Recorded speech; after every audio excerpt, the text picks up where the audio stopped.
Hello tout le monde, bienvenue à cette nouvelle conférence. Je suis super contente de vous retrouver aujourd'hui. On va faire un petit check technique avant d'entrer dans le vif du sujet. Est-ce que tout le monde m'entend bien? Est-ce que tout le monde me voit bien ou pas? On te voit Aurélie, on t'entend bien. Salut. Top, salut. Bonjour à Euh, tous. Bonjour à Bon, tous. Salut pour Johan. celles et ceux Salut qui ne Julien. connaissent pas encore CMJ, on est la solution IA qui booste la performance de vos contenus marketing. Concrètement, on vous aide à passer de l'analyse stratégique à l'action opérationnelle et tout ça en gagnant jusqu'à 6 fois plus de temps et en multipliant par 8 l'impact de vos contenus. Oui, rien que ça. Donc, comme je sais que vous êtes curieuse, faites un tour sur notre site et n'hésitez pas à demander une démo gratuite, c'est cadeau. Donc aujourd'hui, on va parler CRM et IA avec Bertrand, Johan et Julien, donc un beau trio d'experts qui vont vous partager leurs insights et leurs retours d'expérience très concrets. Pensez à poser toutes vos questions dans le chat. Nos speakers y prendront un temps à la fin pour y répondre. Et bien sûr, on le dit à chaque fois, mais c'est hyper important. On compte sur vous pour garder des commentaires respectueux et bienveillants. Allez, je ne vole pas plus, je laisse l'antenne et à tout à l'heure. Bonjour à tous. Bonjour à tous. Ravi d'être là avec vous aujourd'hui. Honneur à Europcar. Julien, peut-être avant de commencer, je te propose de nous présenter Europcar, que tout le monde connaît, mais peut-être Europcar Mobility Group, dont tu diriges le CRM aujourd'hui. Tout à fait. Merci Bertrand, merci Johan et merci à CMJ pour l'opportunité aujourd'hui. En tout cas, moi, je suis ravi d'être là aujourd'hui pour pouvoir présenter l'ensemble des enjeux que nous avons traités ensemble avec Equincy, avec Salesforce. Première chose, donc, pour répondre à ta question, Bertrand, Europcar Mobility Group, c'est un acteur donc, qui est mondial de la mobilité. Nous sommes présents dans 130 pays dans le monde. Notre actionnaire principal, c'est Volkswagen Financial Services, donc rattaché à Volkswagen. En fait, ce qu'il faut comprendre, c'est que nous, on s'engage à travers différents services. On répond en fait à différents besoins de mobilité. Ça veut dire quoi? Ça veut dire qu'on peut adresser des besoins qui sont de quelques heures. Donc là, on parle de l'autopartage, jusqu'à quelques mois avec l'abonnement, la souscription de véhicules, en passant évidemment par la location de véhicules classiques que tout le monde, j'imagine, qu'on connaît et dans ce webinaire. Ce qu'il faut comprendre, c'est que on a plusieurs marques pour adresser ces différents besoins. Évidemment, notre marque emblématique et premium qui est Europcar. On a aussi Goldcar, qui est un des leaders de la location de véhicules à bas prix en Europe, qui rend la mobilité accessible avec un parcours qu'on cherche à digitaliser le plus possible. On a Fox Rent a Car, qui est un acteur de location de véhicules aux États-Unis, réputé pour son positionnement value for money. Et enfin, puisque je vous parlais tout à l'heure de Volkswagen, on a Euromobile, qui est un acteur allemand qui est impactant sur le secteur allemand et qui est plutôt dans les concessions automobiles Volkswagen. Et donc toi, Julien, tu diriges la fonction CRM chez Europcar Mobility Group. Comment est positionnée cette fonction au sein de ton entreprise? Alors, la fonction CRM que je pilote, ce qu'il faut savoir, c'est qu'elle est rattachée à la direction e-commerce, e-commerce group. En fait, ce qu'il faut comprendre, c'est qu'on couvre l'ensemble de l'activité digitale pour l'ensemble des pays corporate du groupe Europcar Mobility. Donc, c'est une quinzaine de marchés, essentiellement en Europe, même si on est présent aussi aux États-Unis ou en Australie, par exemple. Donc, ce qu'il faut comprendre, quand même, c'est que c'est une fonction qui est centralisée et qui agit de manière très transverse. Ce que je veux dire par là, c'est qu'on collabore étroitement avec les équipes sales, commerciales, pardon. On travaille évidemment avec la relation client, avec l'expérience client. Et finalement, c'est des enjeux qui sont au cœur de notre action. Et ce qu'il faut retenir tout de même, c'est que, étant donné qu'on est une fonction centralisée, on travaille au service des pays et donc des équipes locales. Donc, on travaille main dans la main avec les pays corporate. Alors nous, Julien, on s'est rencontrés lors d'un grand appel d'offres en 2023, un appel d'offres sur la data et sur le CRM d'Europcar pour passer d'un CRM, on va dire potentiellement de volume, à un CRM de valeur et surtout un CRM augmenté et extrêmement data-driven. Mais avant de raconter ce qu'on a mis en place avec vous et les résultats, peut-être les grands constats que vous faisiez à l'époque sur votre CRM et la raison d'être de cet appel d'offres. Tout à fait. Ce qu'il faut savoir, c'est que donc, au sein de la direction e-commerce et plus particulièrement au sein de l'expertise CRM, notre priorité, ça a toujours été de garantir une expérience client qui était cohérente, fluide et engageante. Et donc, ce qu'il faut retenir, c'est que l'objectif in fine, en tout cas pour l'équipe e-commerce et l'équipe CRM, c'était de favoriser les usages de mobilité tout en positionnant nos marques, les 4 marques que j'ai citées tout à l'heure, comme un choix de référence dans l'esprit de nos clients. Ce que je veux dire par là, c'est qu'on est convaincu que ce qui rend l'expérience vraiment différenciante, et c'est ce qui nous a plu d'ailleurs dans le cadre de CRFP avec vous, mais c'est que nos interactions, on cherche à les personnaliser le plus possible et à les rendre mémorables. Et donc, ça veut dire quoi? Ça veut dire qu'il faut qu'on exploite mieux la data de nos clients, évidemment, et qu'on arrive à se différencier sur la relation client. Et c'est ce qui nous a poussé à enclencher finalement cette transformation en profondeur de notre approche data, CRM et MarTech. OK. Chez Quanti, quand on a adressé et cette transformation, chez vous, elle s'adosse sur 4 piliers. C'est ça, dès le départ, vous aviez dans 4 piliers structurants. En fait, peut-être tu peux nous en dire un mot? Ouais, comme vous les voyez sur la slide dans le cadre du webinaire, en fait, il y avait 4 piliers qu'on a cherché à adresser dans le cadre de cette transformation. Le premier, alors je pense qu'il parle à beaucoup de monde dans le cadre de ce webinaire, mais on a cherché à devenir réellement omnicanal, puisque historiquement, j'imagine comme beaucoup d'acteurs qui sont présents dans ce webinaire, on était centré sur l'email. Donc notre CRM devait évoluer pour refléter en fait les usages actuels de nos clients. Donc on a intégré ici des nouveaux canaux, le SMS, les push web, les push app, et évidemment aussi le retargeting on-site, donc dans le compte client et aussi sur le site web de manière générale. Tout ça soutenu par une stack technologique adaptée. On va en parler, j'imagine, juste après avec Salesforce. Ça, c'est le premier pilier. Deuxième pilier, c'est comment, en tout cas, on cherchait à maximiser notre valeur. Alors, qu'est-ce que ça veut dire? C'est que mon équipe, quand je suis arrivé chez Robcar Mobility Group et quand Claire, la directrice e-commerce, est aussi arrivée, on s'est rendu compte que l'équipe CRM consacrait beaucoup de temps sur les campagnes promotionnelles, au détriment des actions qui sont automatisées et personnalisées. Sauf que ce qui est paradoxal, c'est qu'en fait, ces interactions qui sont sur mesure, donc qui sont automatisées et personnalisées, représentent 80% du chiffre d'affaires CRM. Plus de valeur que les emails promotionnels. Exactement. Donc pour nous, en tout cas, on avait identifié ce pilier-là. Il était essentiel, en tout cas, de rééquilibrer les efforts. Troisième pilier, c'était évidemment de rapprocher, et donc là, on va commencer à parler data de plus en plus et de renforcer en tout cas notre approche data-driven, parce qu'en fait, on a souhaité quitter une segmentation traditionnelle, CRM, vers une stratégie davantage basée sur la donnée, et notamment grâce à la mise en place de scores prédictifs.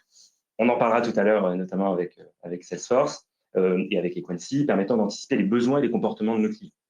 Et enfin, le dernier pilier, celui qui est le plus complexe, mais qui est celui qui, en tout cas, on a réussi à appréhender le plus avec vous, c'était de réussir à mieux exploiter la donnée de nos clients. Et là, ça veut dire concrètement travailler sur une meilleure gouvernance, une meilleure connaissance de nos données clients et évidemment de nos données de manière générale, afin de mieux comprendre les parcours clients, de mieux comprendre les attentes de nos clients et d'assurer finalement une cohérence, une consistance entre nos communications et nos actions CRM. Et donc, ce que je veux dire par là, c'est que pour revenir un peu quand même sur la thématique du webinaire, si on veut augmenter notre CRM, on a fait donc appel à un cabinet de conseil, qui est Equincy, un cabinet de stratégie et data, et à votre agence aussi de création partenaire, qui est Data Venture. OK, merci. Donc, et c'est vrai que quand tu nous as adressé ce besoin, dès le départ, la façon dont on aborde ce type de sujet chez Quanti, et pour vous particulièrement, c'était de remettre véritablement la relation client au cœur des enjeux business et stratégiques de Robcar. C'est-à-dire vraiment de passer de ce qu'on pourrait appeler un CRM de newsletter ou d'animation client à un CRM stratégique qui sert chaque enjeu business, et chaque action, chaque plan d'action qui est mis en place doit s'inscrire dans une contribution à la stratégie du groupe ou à une optimisation du business de Robcar. Donc, remettre le CRM au cœur des enjeux stratégiques. 2, regarder bien évidemment, et tu l'as dit, les assets data, comment les maximiser, comment les développer, comment hybrider la relation client avec beaucoup de data client. Et puis aussi cette question de l'équipe, aussi CRM, pour que ce soit fluide, pour que ça fonctionne et justement pour être plugué sur aussi votre culture, vos façons de travailler. Construire une équipe commune avec des gens de Equincy, des gens de Salesforce et bien évidemment dans l'équipe CRM de Robcar. Tout à fait, effectivement, en fait, on a structuré notre transformation CRM autour des 3 chantiers que vous pouvez retrouver à l'écran, qui étaient à la fois stratégiques et opérationnels. Avec Claire, donc notre directrice e-commerce, on a fait ce constat d'un CRM qui était vraiment en perte de vitesse, notamment au regard des attentes actuelles et du marché et de nos ambitions. Et donc, on l'a évoqué plusieurs fois, mais en fait, on a repensé donc, notre accompagnement stratégique et donc on est passé d'un partenaire historique dont l'approche ne répondait plus pleinement à nos attentes et à nos enjeux CRM. Et donc, on était, il faut savoir, en tout cas, très dépendant on reste toujours très dépendant chez Europcar Mobility Group à des partenaires externes pour la réflexion stratégique et l'exécution CRM notamment. Donc, on a lancé ce fameux appel d'offres pour challenger ce modèle. Et c'est dans ce cas, donc on a évidemment sélectionné Equincy Data Venture. C'est aussi dans ce cas-là, que dans ce momentum, qu'on a posé les bases d'un stack technologique moderne, avec évidemment Data Cloud, donc on en parlera tout à l'heure avec Johan, notre CDP, avec évidemment tous les enjeux autour de l'intelligence artificielle, qui est vraiment la thématique du jour, qui était vraiment tout l'objet de notre entretien aujourd'hui. Et donc c'est vraiment la raison pour laquelle on vous a choisi. Deuxième chose qu'on voit à l'écran, c'est qu'en fait, on cherchait quand même à renforcer, comme tu le disais à l'instant, nos moyens humains et l'organisation. Il faut savoir que le CRM, je pense que ça parle à beaucoup de personnes dans le webinaire, c'est un levier majeur pour notre stratégie Own Media. Own Media, donc essentiellement le SEO et le CRM. Donc, ça méritait plus de moyens. Donc, on a renforcé cette équipe avec des nouveaux profils. On a instauré finalement une plus grande proximité aussi avec les pays corporate pour lesquels on travaille au sein de la direction e-commerce, pour gagner en efficacité et en pertinence locale. Et enfin, parce que je tiens beaucoup à ce sujet-là, mais en fait, on a relancé ce partenariat stratégique avec Salesforce, avec les équipes de Johan notamment. Il avait besoin d'être réénergisé, difficile à dire, mais en tout cas, il avait besoin d'être relancé, ce partenariat. On a remis à plat notre collaboration pour tirer pleinement profit de l'écosystème Salesforce, alors, en parlant du volet service, du volet marketing cloud, mais aussi analytique. Ouais, on a senti hein, cette vague de transformation chez Europcar, notamment quand vous êtes venu à cette conférence annuelle que ramené toutes les équipes CRM du groupe dans nos locaux. On voit que les équipes Europcar participent au user group, participent au Comfire sur nos solutions. Et on sent vraiment que ce partenariat a été redynamisé. Ce partenariat, il est de longue date avec Salesforce, hein, ça ne date pas de 2023. Ça fait depuis 2012 qu'on travaille ensemble, notamment pour servir les clients sur notre console traditionnelle Service Cloud. Donc, dès que vous appelez le service client Europcar, l'agent du service client est sur la plateforme Salesforce. On accompagne également Europcar sur la gestion des commerciaux pour les flottes B2B. Donc, tous les commerciaux gèrent leurs contrats directement à travers Salesforce.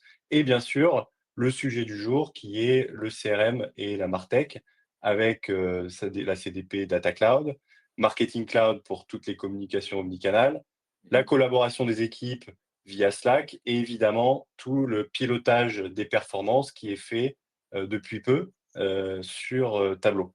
Donc c'est un partenariat de longue date qui a été réénergisé et on voit que cette transformation finalement qui a duré à peu près 6 mois, 1 an, a porté ses fruits parce que Europcar a mis les bons ingrédients, les 3 que présentait Julien, c'est-à-dire un bon partenaire, Equincy, des équipes qui sont mobilisées et un partenariat technologique fort avec Salesforce. Et on va parler des cas d'usage juste après. Ouais, non, mais franchement, en tout cas, il était important pour nous de s'appuyer sur des partenaires qui étaient historiques, Johan, ou d'en créer des nouveaux, comme avec Equincy. C'est ce qui nous a plu lors de ce RFP en 2023, c'était notre capacité à lier finalement la vision CRM augmentée à nos enjeux business. Et avec la bonne maîtrise de nos solutions MarTech, les existantes et les nouvelles, et on va en parler juste après. Est-ce que Bertrand, tu peux nous dire quelques mots sur finalement l'approche CRM augmentée? Oui, bien sûr. On est parti sur 3 convictions. Hein. La première, c'est que on est parti d'un constat simple hein, qui se joue dans le secteur de la mobilité et dans bien d'autres secteurs d'activité d'ailleurs. C'est que si Europcar voulait gagner la bataille de la mobilité, il fallait qu'il gagne la bataille de la relation. Voilà. Et avec ce motto Mobility as a Service, hein, qui est un peu votre positionnement et votre ambition. Et nous, derrière, on a rajouté, si on veut faire ça, Relationship as a Business Model. Et ce motto-là, il a irrigué toute l'approche. Pourquoi? Parce qu'aujourd'hui, le risque majeur, surtout dans un secteur extrêmement compétitif comme celui de la location de véhicules, c'est l'émergence de nouveaux concurrents qui peuvent venir s'emparer de tout ou partie de la relation entre la marque et son public. pendant 40 ans, si je fais une rétrospective rapide, on va dire, sur le CRM, la relation des clients entre les marques, elle était financière et la fidélité des clients, elle se mesurait par leur capacité à venir réacheter la marque. Et puis, depuis, on a découvert qu'il existe une autre forme, un autre type de relation construite, elle, autour de l'usage, de l'attention et de l'engagement. Et ce nouveau modèle de relation, il est basé sur un schéma sans précédent de construction de la préférence et de la confiance. Et non, aujourd'hui, moi, je pense, mais c'est mon tropisme d'homme de marketing client, que ceux qui maîtrisent la relation possèdent le client. Un exemple que tout le monde connaît, et je vais le faire parce qu'il est très inspirant pour Europcar, c'est celui d'Uber qui a préempté finalement le marché des taxis à travers justement la relation et son app mobile extrêmement intuitive. Quand Uber est arrivé en France en 2011, on parlait d'ubérisation et donc c'est vrai que c'était un raz-de-marée et ça a modélisé un peu cette capacité à aller capter une audience grâce à la relation client et pas grâce à un produit ou un service. Et puis, qu'est-ce qu'ont fait les taxis? G7 a contre-attaqué. Et ce qui est intéressant, c'est que G7 n'a pas contre-attaqué. Il n'y a pas eu de nouveaux services de taxi ou de nouvelles offres ou de nouveaux taxis, mais c'est bien sur le champ de la relation et sur le champ de l'app mobile qui était la façon pour un consommateur d'entrer en relation avec un chauffeur de taxi. Et puis, ils ont gagné, d'ailleurs, le trophée en 2021 de la meilleure app d'application mobile.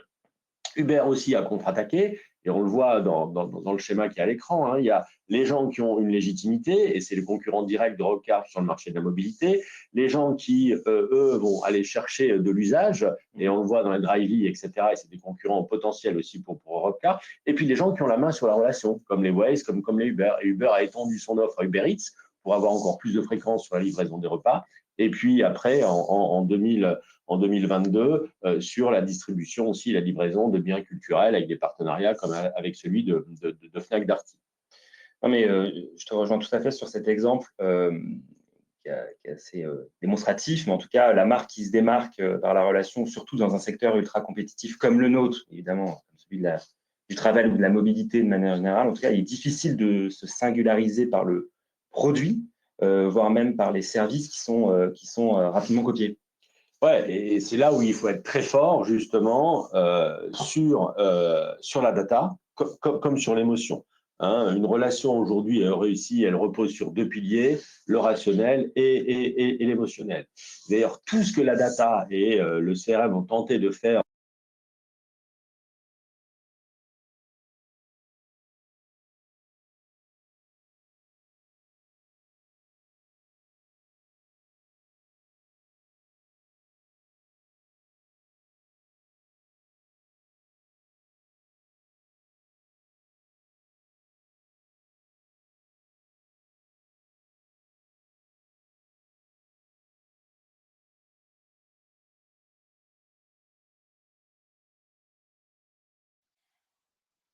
On a perdu Bertrand, Julien. Julien, est-ce que tu m'entends? Excusez-nous pour le problème.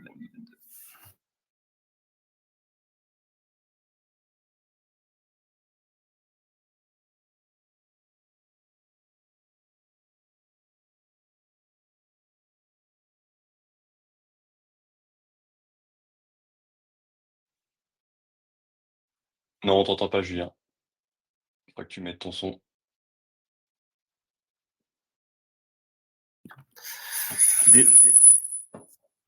Désolé, on a un petit problème de micro. Mais est-ce que tu nous entends cette fois-ci? Oui, avec un énorme écho. C'est bon, tu nous entends là? Ouais, c'est bon, nickel. Désolé, vraiment, franchement, on a eu des petits problèmes techniques. Donc, on va se mettre côte à côte avec Bertrand. Et puis, voilà, on avait voulu faire les choses bien, on s'est mis côte à côte. Et puis, finalement, les aléas du direct. Voilà. Bref. C'est ce sujet, en effet, sur une seule équipe qu'on a réussi à mettre en place. Donc, je parlais en effet de la capacité de la donnée à identifier aujourd'hui le moment qui précède, en effet, une réservation de véhicule. Donc, ça, c'est sur la partie data et sur le plan aussi émotionnel. C'est extrêmement important de marketer sa relation comme on market aussi sa marque. Et donc, aujourd'hui aussi, on travaille sur une plateforme relationnelle avec Europcar et aussi Goldcar pour vraiment, dans le tone of voice, dans la posture relationnelle, développer aussi une relation d'exception qui répond à 6 dimensions.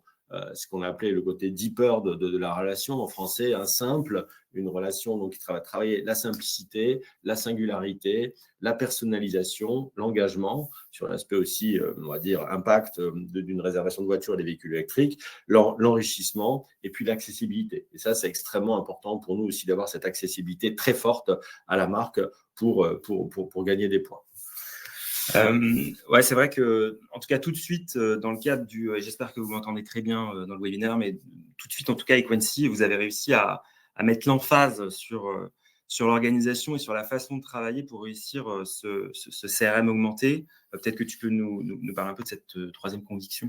La troisième conviction, elle tourne elle aussi sur la relation, mais cette fois sur la relation, en fait, entre Europcar et la façon dont l'équipe CRM d'Europcar contribue encore une fois aux enjeux business de la marque et le rôle que va venir jouer aussi une agence partenaire, mais aussi Salesforce dans cette contribution au CRM. Et c'est vraiment cette agrégation, on va dire, des équipes Salesforce, Equency, au sein des équipes CRM d'Europcar et de l'équipe CRM qui contribue aux enjeux business, qui est une des grandes clés de succès pour moi, la contribution du CRM aujourd'hui. Et donc, il y a eu une transformation des équipes Europcar et des équipes CRM. Si on regarde concrètement, Julien, en termes de cas d'usage, de nouveaux cas d'usage, est-ce que tu peux nous présenter ce que vous avez mis en place à travers ce chantier ? Ouais.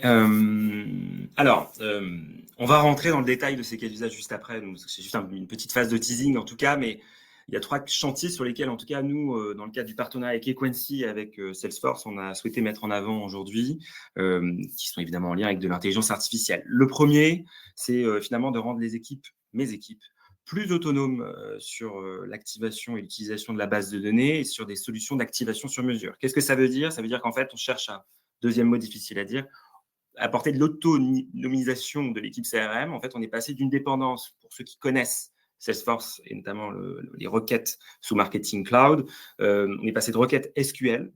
C'est là où en fait on a besoin d'un profil data qui va travailler les attributs pour finalement délivrer un segment et pour faire un ciblage qui se traduit donc en quelques lignes de code, à une segmentation pour le coup qui est drag and drop. Donc là, typiquement, les équipes CRM ou en tout cas un campaign manager va prendre les audiences existantes ou les attributs qui l'intéressent directement dans Data Cloud. Et donc avec aussi la capacité d'accéder à des données, à des scores prédictifs pour activer plus vite et mieux. Donc là, le résultat, en tout cas, c'est moins de dépendance technique, moins de dépendance aux équipes data, plus d'agilité pour l'équipe CRM et un meilleur coût d'acquisition. Ça, c'est notre premier cas d'usage qu'on va détailler juste ensuite. C'est aussi un enjeu d'activation média omnicanal, Julien. Grâce en effet à cette data unifiée et aux données internes plus fiables, ça vous permet aussi de mieux vous connecter aux audiences Google et Meta avec plus de précision et d'améliorer aussi la performance, aussi bien en acquisition avec des lookalikes qu'en fidélisation, on évite de retargeter en médias des gens qui sont déjà à la base Europcar. Oui, tout à fait. Et tout à fait, on va pouvoir le détailler juste ensuite. Notre deuxième cas d'usage, c'est plutôt sur la personnalisation des parcours one-to-one sur notre site e-commerce, donc sans dépendance tech, qui est assez important. Et effectivement, là-dessus, on a de très beaux résultats sur Marketing Cloud personnalisation. Johan ? On ne t'entend pas, Johan.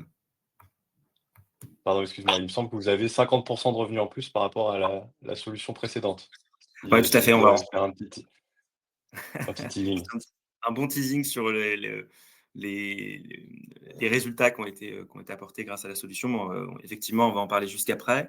Et enfin, le dernier cas d'usage qui était plutôt autour de... Alors, c'était un cas d'usage qu'on a traité assez rapidement avec Equency, qui était sur la mise en place d'une réduction des coûts de traduction, parce que nous, on traduit en fait plus de 10 000 campagnes, on produit 10 000 campagnes par an, et on a réussi avec Equency à à développer un outil, une interface utilisateur basée sur de l'intelligence artificielle générative qui nous permet de gagner beaucoup de temps, mais on va en parler juste après.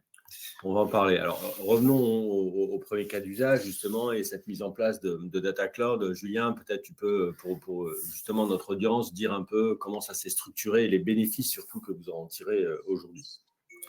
Alors, donc le cas d'usage que vous voyez à l'écran, donc là, il y a quelques écrans d'ailleurs de Data Cloud, de Salesforce Data Cloud. Donc, en fait, ce qu'il faut retenir ici sur cette partie, c'est que, en fait, comme on le rappelait au début de notre introduction, chez Europcar Mobility Group, c'est plusieurs marques. Donc, évidemment, Europcar, Goldcar notamment, et donc des bases de données qui étaient silotées dans l'environnement Salesforce et évidemment dans nos back-ends. Et donc, il y avait un vrai besoin d'unification de la donnée. Avec d'ailleurs, alors on ne le voit pas sur l'écran parce qu'on c'est trop petit, mais on a réussi, grâce à des règles de réconciliation qu'on a mis en place avec les équipes Salesforce d'intégration et avec les équipes Equincy qui ont travaillé sur le design de la solution, à créer des règles de réconciliation qui ont fait chuter le nombre de doublons en base de données. Ça, c'est le premier point.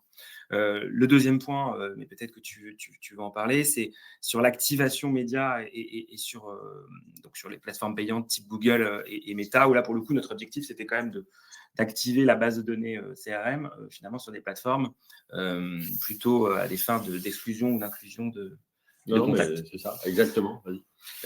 Et enfin, ce qu'il faut avoir aussi en tête dans Data Cloud, c'est que ça nous a permis aussi de travailler. Alors là, c'est une grande avancée par rapport à notre partenaire précédent, c'est que on avait mis en place historiquement des scores prédictifs, sauf qu'ils étaient traités par l'agence CRM de leur côté, ils n'étaient pas vraiment mis à jour. Là, l'avantage de Data Cloud, et peut-être que toi, Joanne, tu veux aussi rajouter quelques mots là-dessus, mais sur les scores prédictifs, on a la capacité donc de pouvoir soit de créer des scores sur étagère, soit évidemment intégrer des scores directement grâce aux équipes de data science. Et là, pour le coup, c'est les équipes de data science d'Equincy. Exactement. Donc, nous, on a retravaillé, on a repris quasiment une quinzaine de scores, qu'on vient des scores de propension à la location, d'attraction pour la location de véhicules électriques, etc., qu'on va venir scénariser dans l'activation client. Et là-dessus, Data Cloud, peut-être aussi, Joanne, tu peux en dire un mot, vient aussi aider. En fait, ce qu'a créé Europcar là, avec ce premier chantier, c'est une base et un socle de connaissances clients avec des profils qui sont unifiés, des profils qui sont centralisés dans cette plateforme pour ensuite les activer et mettre de l'intelligence sur la base client avec du scoring, donc du scoring qui est sur étagère dans Data Cloud ou du scoring plus avancé qui fait avec des requêtes, avec de la segmentation. Et tout ça va permettre finalement de répondre à l'enjeu d'Europcar dont Julien a parlé au début, qui est que 80% du chiffre d'affaires du CRM vient des campagnes automatisées. Et pour faire des campagnes automatisées, Europcar a besoin d'avoir de l'intelligence et de la connaissance client. Sinon, c'est plus facile de pousser une campagne promotionnelle à toute la base. Là, l'intérêt, c'est vraiment d'avoir une base de connaissances pour faire des campagnes qui soient intelligentes et omnicanales. Et pour ça, ils avaient besoin de ce socle data. Alors peut-être deux autres chiffres, Julien, on en a parlé en préparant en effet ce webinaire, qui sont justement cette montée en puissance du CRM. Le premier, c'est l'augmentation de la capture aussi des emails opt-in, peut-être tu peux en parler un mot. Et le deuxième, c'est la contribution aussi du CRM au chiffre d'affaires e-commerce, qui elle aussi a plus que doublé, je crois. Oui, tout à fait. Alors sur la contribution en fait du CRM, grâce évidemment à l'écosystème Salesforce, on arrive évidemment à travailler cette contribution et à la doubler depuis le début de notre partenariat. Donc ça, c'est plutôt une bonne chose, puisqu'en fait, comme on le voit d'ailleurs sur la slide, nous, on cherche à travailler et à optimiser ce qu'on appelle le cost, donc le cost of sales, et donc à finalement améliorer ce coût média de l'ensemble de l'activité e-commerce, dont fait partie évidemment le CRM. Ce que tu évoquais évidemment, et ça fait une très bonne transition sur le use case suivant, c'est sur la capacité à utiliser un autre outil Salesforce, qui est un outil de personnalisation, qui s'appelle Salesforce Marketing Cloud Personnalisation, et qui nous a permis de réduire, alors pour vous faire un peu l'histoire, avant de rentrer sur ce cas d'usage opt-in, ce qu'il faut savoir, c'est qu'on avait un partenaire historique longue date qui s'occupait de l'ensemble de notre activité de remarketing. Donc là, ça voulait dire évidemment la collecte d'opt-in, notamment sur le site web. Quand vous arrivez sur la homepage du site Europcar, vous allez collecter l'opt-in et l'adresse email. Mais vous allez aussi avoir la capacité de pouvoir faire du panier abandonné et d'être en capacité aussi de pouvoir faire des actions de remarketing en tant que tel. Donc, c'est du browse abandonment, etc., etc. Ce qu'il faut savoir, c'est que, et c'est plutôt la belle histoire quand même sur ce projet, c'est qu'on avait plutôt pour ambition à réduire nos coûts fixes. Puisqu'en fait, on avait, avec les outils Salesforce, la capacité d'être plus autonome sur l'utilisation d'outils MarTech. Et contrairement à une solution qui s'occupait de tout pour nous et qui s'occupait même de la gestion des campagnes. Donc, le premier objectif, c'était vraiment du cost-saving. Mais en fait, comme tu l'évoques, c'est que depuis qu'on est passé finalement sur Salesforce Marketing Cloud Personnalisation, on a donc, comme tu l'évoquais, doublé la collecte d'opt-in sur la homepage. Donc, ça veut dire que la bannière, j'invite tout le monde à aller évidemment sur la page europcar.com et à s'inscrire à notre newsletter, ou en tout cas à s'optimiser. Mais en tout cas, vous avez la capacité de pouvoir adhérer à notre dispositif relationnel.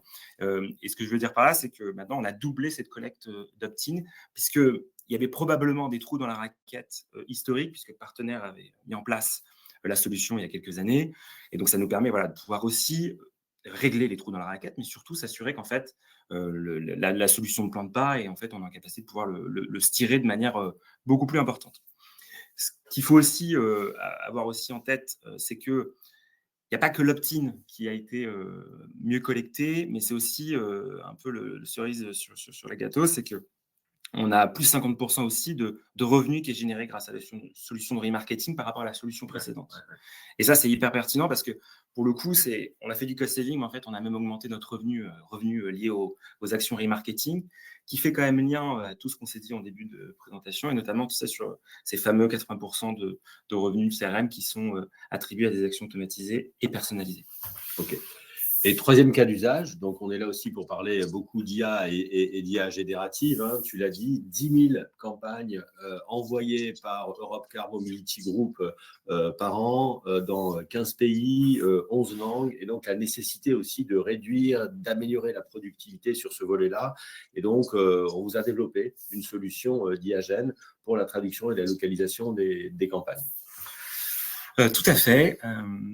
En fait, le cas d'usage que vous voyez à l'écran, c'est vraiment la capacité. Alors, ça a été très rapide, hein, d'ailleurs, dans le cadre je l'évoquais tout à l'heure, mais dans le cadre de notre relation, c'était en quelques semaines, on a eu une interface utilisateur qui permettait, alors d'abord à mes équipes, mais finalement, la solution est aussi disponible pour d'autres équipes au sein de la direction e-commerce et même dans d'autres organisations au sein du groupe. Ça nous permet en fait de traduire en quelques secondes l'ensemble de nos assets, donc plutôt des textes ou du HTML, en quelques secondes, dans l'ensemble des marques, dans l'ensemble des langues sur laquelle on adresse nos marques. Donc là, ce qui est aussi intéressant, c'est que on peut aller soit du HTML, soit du texte. En réalité, on utilise plus le texte que le HTML, puisque cette solution est mise à disposition auprès de beaucoup d'équipes e-commerce. Ce qu'il faut avoir en tête, c'est que on a réussi à injecter avec vous la capacité d'adapter en fait et donc de personnaliser les textes en fonction du tone and voice de chaque marque. Ça veut dire qu'on a intégré le tone and voice d'Europcar et le tone and voice de Goldcar directement dans la solution. Et donc ça veut dire que vraiment vous partez d'un master en anglais, parce qu'on travaille en langue anglaise, et après on va traduire sur l'ensemble des langues avec le tone and voice associé à la marque. Donc ça c'est hyper pertinent parce que pour le coup, déjà, on gagne en efficacité en termes de production, évidemment, des campagnes, puisqu'on produit 10 000 campagnes par an. Mais c'est aussi la capacité, quand même, à soulager les équipes en local, puisque les équipes en local, auparavant, elles faisaient les traductions. Nous, on leur fournissait le texte en anglais et elles faisaient les traductions en local. Alors que là, pour le coup, c'est plutôt nous qui fournissons directement une première proposition qui est souvent très bonne. Et ils ont juste à optimiser et à améliorer les traductions qui sont proposées. Et l'ajout d'une langue aussi peut se faire comme ça en une demi-journée sans problème, et on a 10 langues et puis on en rajoute une 11e, une 12e pour aller aussi conquérir demain des nouveaux marchés ou augmenter votre part de marché sur ces petits marchés pour Europcar Mobility Group. Donc Julien, vous avez construit avec ce chantier l'année dernière une base de connaissances clients qui est solide. Cette base de connaissances clients va vous permettre, et vous permet déjà d'ailleurs, de mettre en place des cas d'usage autour de l'intelligence artificielle. Donc, vous faites du prédictif déjà avec le scoring de la base, du génératif avec Econsi sur la traduction. C'est quoi la prochaine étape? C'est quoi la suite de ce chantier de transformation? Alors, on va pouvoir, en plus, c'est vrai qu'on arrive à la fin du webinaire, mais il y a 2 perspectives quand même chez Europcar Mobility Group sur les sujets d'intelligence artificielle. Le premier, alors qui me plaît beaucoup, et d'ailleurs, tu pourras en parler un peu plus, mais c'est lié à Agent Force. Donc, c'est évidemment la capacité d'utiliser des agents d'intelligence artificielle dans le cadre de nos plateformes e-commerce et plateformes conversationnelles, et notamment le chat, ou par exemple WhatsApp aussi. En fait, si vous allez typiquement sur le site web Europcar, vous allez avoir un chat qui était assez binaire et sur lesquels les réponses étaient assez génériques. Et là, pour le coup, l'objectif, c'est de passer à un agent qui est autonome et qui permettra de répondre à l'ensemble des questions de nos clients.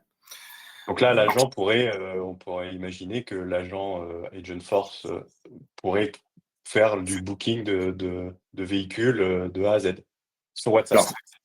Alors, c'est ça l'avantage, c'est que évidemment, donc ça peut être disponible. On va développer donc un agent autonome qui permettra d'accompagner d'abord sur des sujets de relations clients. Donc là, l'objectif, c'est de pouvoir répondre aux questions de nos clients pendant la location d'un véhicule, mais c'est aussi la capacité, comme tu l'évoques, d'accompagner nos clients dans la conversion et notamment dans le booking et jusqu'à la conversion, donc la réservation du véhicule. Tu as tout à fait raison sur un deuxième point, c'est que nous, notre objectif, c'est de le mettre à disposition sur le chat, évidemment, sur le site web, mais aussi dans WhatsApp, donc de créer une boucle WhatsApp, mais aussi, notamment, on peut même l'intégrer aussi dans du RCS, via SMS ou via de l'emailing. Et donc, c'est hyper pertinent, pour le coup, pour pouvoir répondre aux questions de nos clients de manière très personnalisée. Deuxième cas d'usage qui, lui, est avec notamment Equency, puisque nous, on a réduit les coûts de production au niveau des textes et des traductions de texte. Là, notre objectif, c'est de déployer avec Equency une content factory qui serait boostée à l'intelligence artificielle générative et qui nous permettrait de construire des visuels en quelques secondes au beau format. Puisque moi, dans mon scope, j'ai le CRM, mais j'ai aussi l'application mobile. Ce qu'il faut savoir, c'est que sur l'ensemble des channels pour lesquels on s'occupe chez Europcar Mobility Group, en fonction des plateformes, en fonction des formats, et notamment mobile ou web, on a beaucoup de visuels à créer. Et là, pour le coup, l'avantage de l'intelligence artificielle générative, c'est qu'on va pouvoir développer un visuel très rapidement, au bon format et en quelques secondes.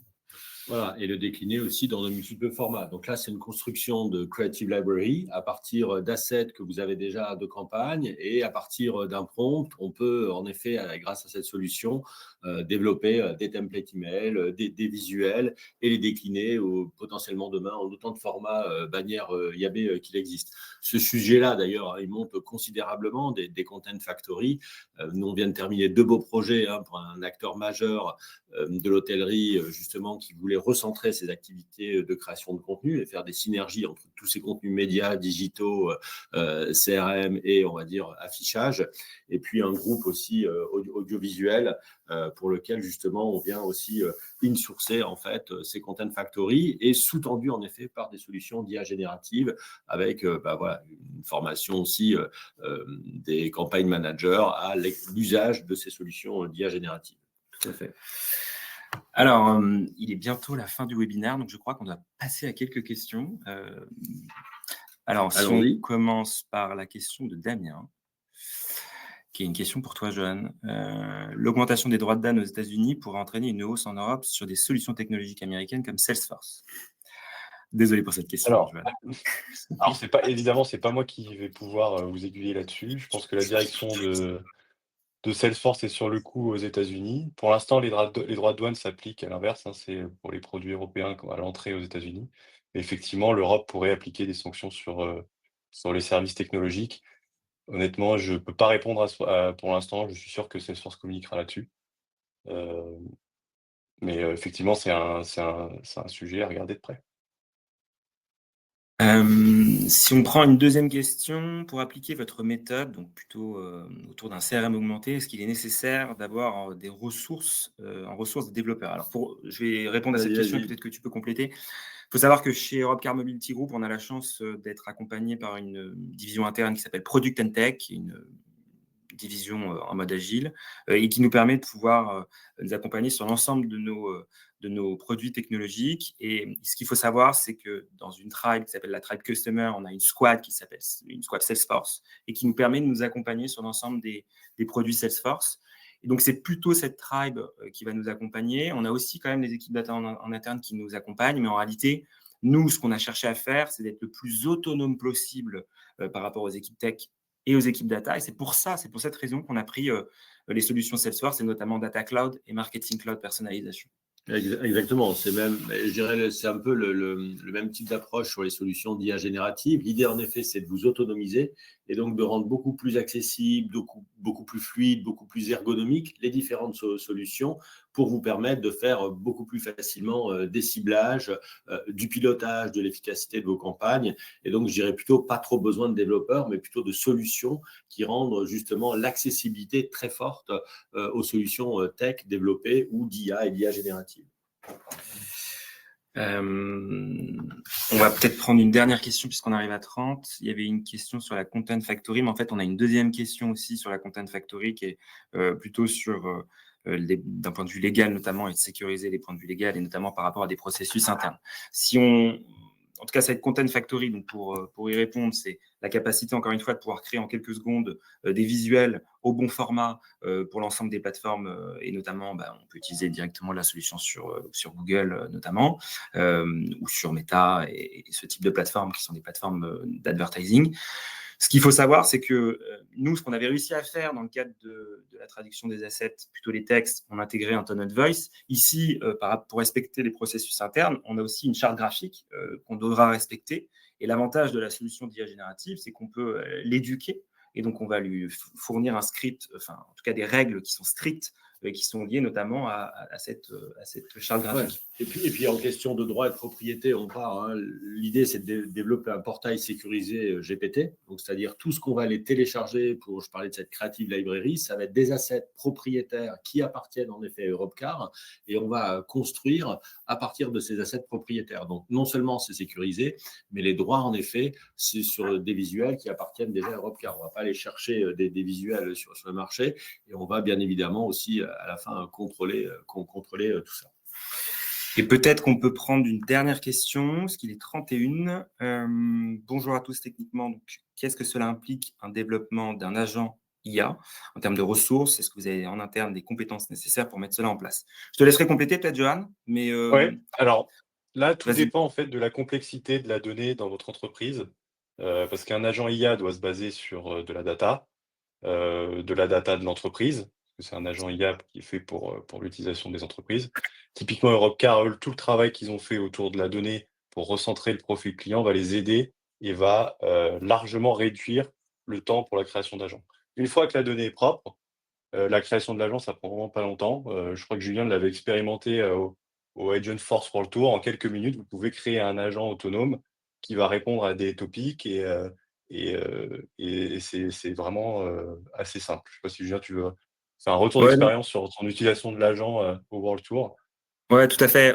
C'était il y a quelques mois, quelques semaines, mais on était au World Tour, Agent Force World Tour, donc à Paris. Et pour le coup, on a créé cet agent autonome en quelques minutes. Et on avait une question très technique qui était sur la capacité sur la nécessité de rendre un véhicule rempli avec la batterie en station, en agence de location. Et il a trouvé la réponse très facilement en se connectant directement au site web. Donc, ça veut dire que je te rejoins tout à fait. En fait, le point majeur sur l'agent autonome, c'est d'abord de fixer le basique et d'avoir en fait une base de données qui est propre, des datas qui sont propres, parce qu'en fait, derrière l'agent autonome, il aura la capacité de pouvoir trouver la réponse très facilement aux questions de nos clients.